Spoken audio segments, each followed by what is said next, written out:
Hello, this is Wayland Chow. This is a video lecture series on contract terms. There will be three parts. This part A, will focus on puffs, representations, and terms, express terms versus implied terms, and the interpretation of express terms. In the course of negotiating a contract, there often will be a number of communications back and forth between the parties involved. Those communications could be written or verbal.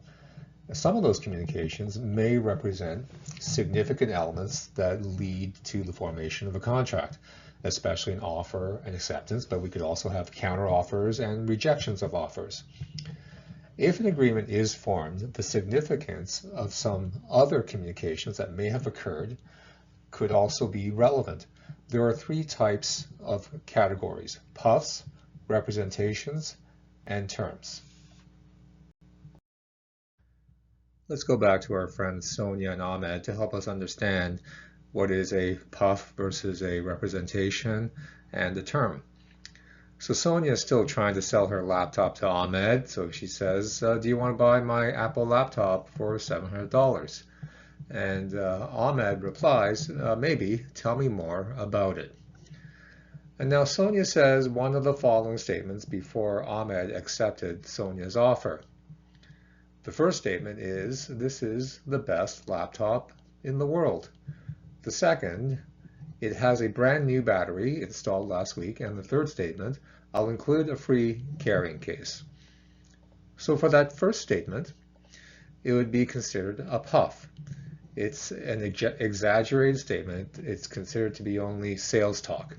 So even if it turns out to be wrong, to be false, there are no legal consequences attached to that. The second statement, it has a brand new battery installed last week. That would likely be considered a representation, which is a statement of fact that it induces the other party to enter into the contract. So that statement made Ahmed believe that factually there was a brand new battery in the laptop, and that was one of the things that induced him to decide to buy the laptop. So there are legal consequences if that statement turns out to be false. It would be considered a misrepresentation with legal remedies such as rescission or the awarding of damages. The third statement, I'll include a free carrying case, that would be considered a term. It would be considered a binding promise that is a part of the agreement that Sonia and Ahmed have entered into.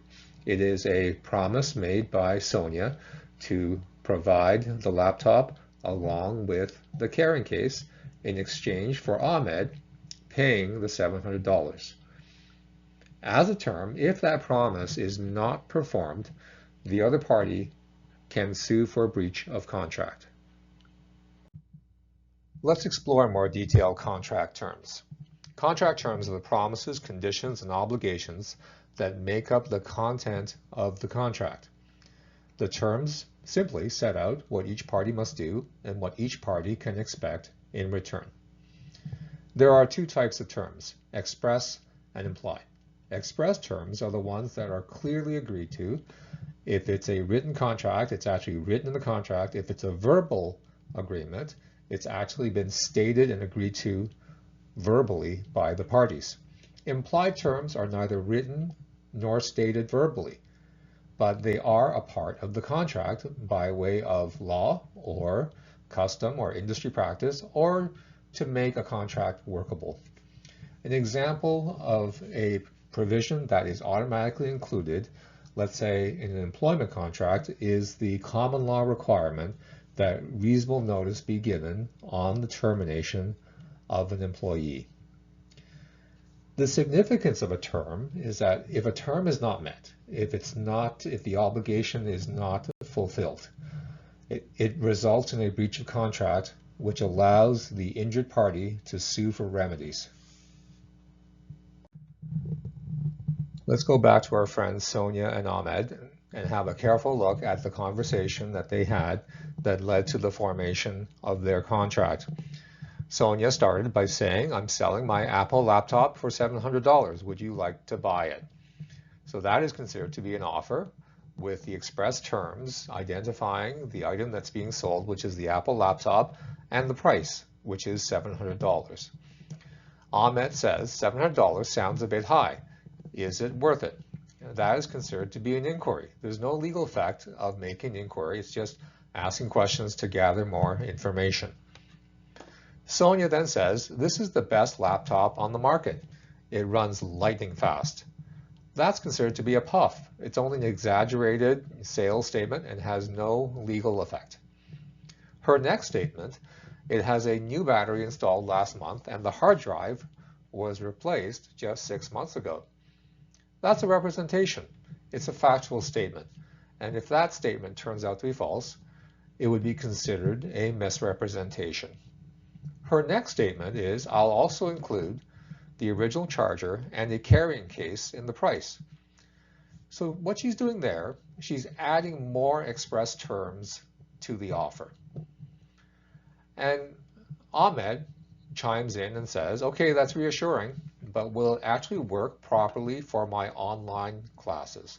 So that's an inquiry. There's no legal effect for an inquiry. Sonia now responds, of course. It runs the latest operating system and everything works fine. So what she's doing there, she's making a representation. So it's another factual statement. And if that's false, it'll be considered a misrepresentation.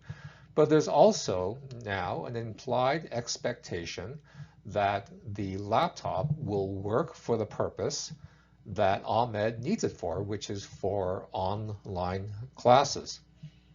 And Ahmed finally says, all right, I'll take it for $700. So that's the acceptance that forms the contract. Let's sum up our legal analysis of Sonia and Ahmed's conversation. There was an agreement formed based on the offer made by Sonia and the acceptance provided by Ahmed. The express terms were Sonia promises to give Ahmed the Apple laptop along with the charger and carrying case, and Ahmed promised to pay Sonia $700. There was an implied term in this contract, and that is that the laptop must be of merchantable quality and fit for ordinary use. So this is the use specifically would be Ahmed's intended use of using the laptop for online classes. So this term is implied by the Sale of Goods Act. There was also a puff about the laptop being the best laptop on the market. There were also some representations with regard to a new battery and hard drive and the latest operating system. Sometimes when we do have a contract and we have express terms in that contract, there still may be problems. Sometimes the wording of those express terms may not be entirely clear, and the parties may disagree on the meaning of a written or even a spoken term, express term in the contract. And those disagreements would be resolved by a court. The question a court would ask is, how would a reasonable business person understand those words? Now, the difficulty of that question is, how do you determine what is reasonable? So the courts have provided some further guidance. They have developed something called the Golden Rule to determine what is reasonable. Golden Rule says that we should apply the plain ordinary meaning of the words. In other words, that usually means the dictionary meaning of the words, unless by applying the plain ordinary meaning it leads to absurd results. So in other words, let's stick to the plain ordinary meaning unless, in the exceptional case, if it results in absurdity, then we will resort to other methods of interpretation. So if the results are absurd, the other methods of interpretation are the contextual approach, which is where we look at the surrounding circumstances to try to figure out what the parties intended. The second alternative approach is a rule called contra proferentum, which says that we should interpret ambiguous terms against the party who drafted them. Let's now go back to our friends Sonia and Ahmed. Sonia again is asking Ahmed, do you want to buy my laptop for $700? Ahmed says, great, I'll take it. When can you deliver it to me? Anytime in the next 48 hours, says Sonia.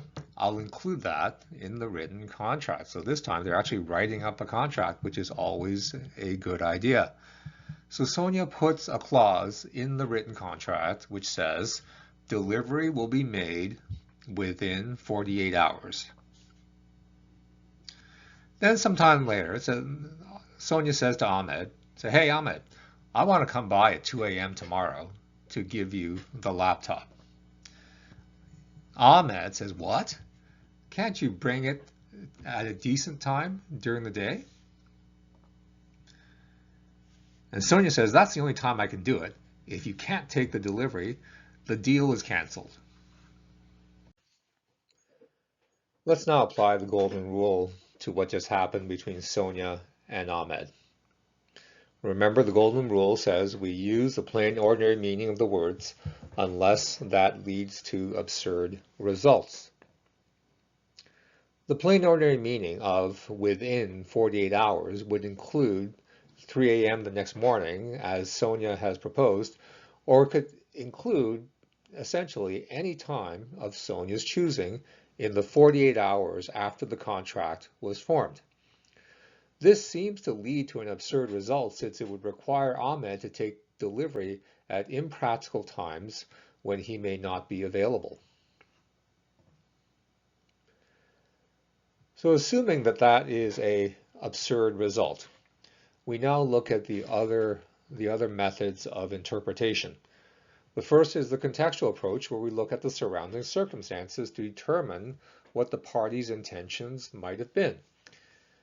One key fact could be that the parties involved here in this contract, they're both students, and they usually see each other during school hours. So that would imply that a better interpretation would be that a reasonable delivery time would be during regular school hours or generally business hours.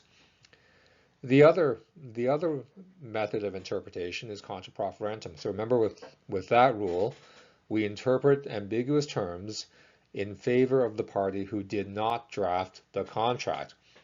In this case, Sonia drafted the contract, therefore, any ambiguity in the wording of the contract should be resolved in Ahmed's favor.